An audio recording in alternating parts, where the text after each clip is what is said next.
Once upon a time, a boy called Peter lived with his parents in a village on the hillside. His parents, like most other people in the village, were sheep farmers.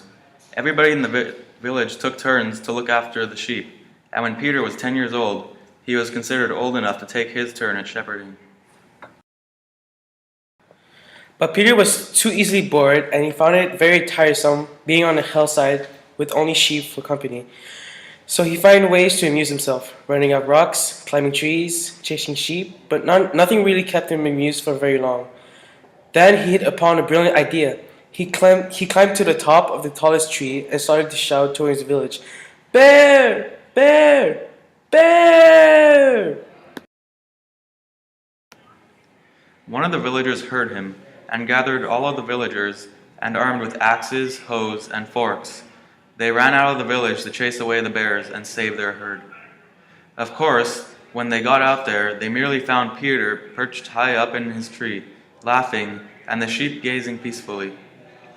They were very annoyed with him. That night, Peter got a spanking from his mother and was sent to bed without any supper.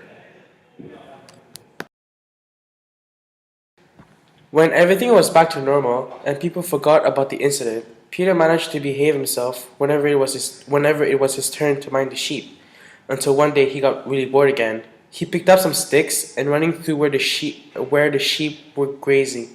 He started hitting the sticks together and shouting, "Bear! Bear! Bear!" Sure enough, somebody in the village heard, and before long, the men all came running up the hill, armed with their sticks and axes and hoes and shovels, ready to chase away the big bad bear and save their sheep and the poor shepherd boy. Imagine their frustration when they arrived in the field to see their herd gazing peacefully and Peter sitting on a big rock, laughing uncontrollably. That night, Peter got a good telling off and even better spanking from his mother and was again sent to his bed without any supper.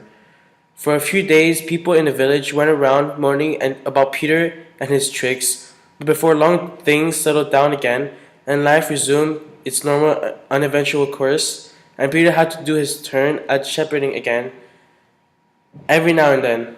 He decided he should behave himself. He really didn't want to upset everybody all the time, and he especially didn't want another one of his mother's spanking.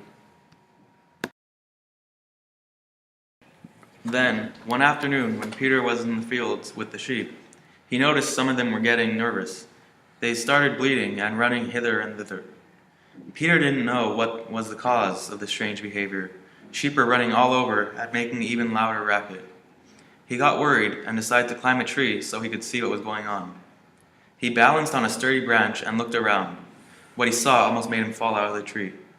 There was a big, hairy bear chasing the sheep, biting their legs, snapping their tails. For a few seconds, Peter was speechless. Then he started shouting, "Bear! Bear! Bear!" In the village, an old man heard the shouting.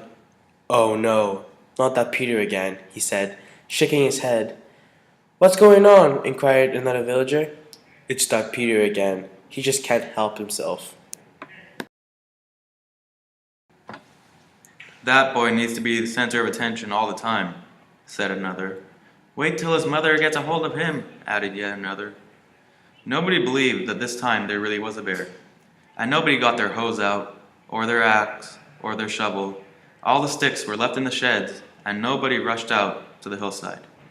It wasn't until very much later that afternoon that the boy sent over to take over the shepherding from Peter found dead sheep bodies strewn all over the hillside. And Peter, still up there in his tree, whimpering that the villagers found out there really had been a bear this time.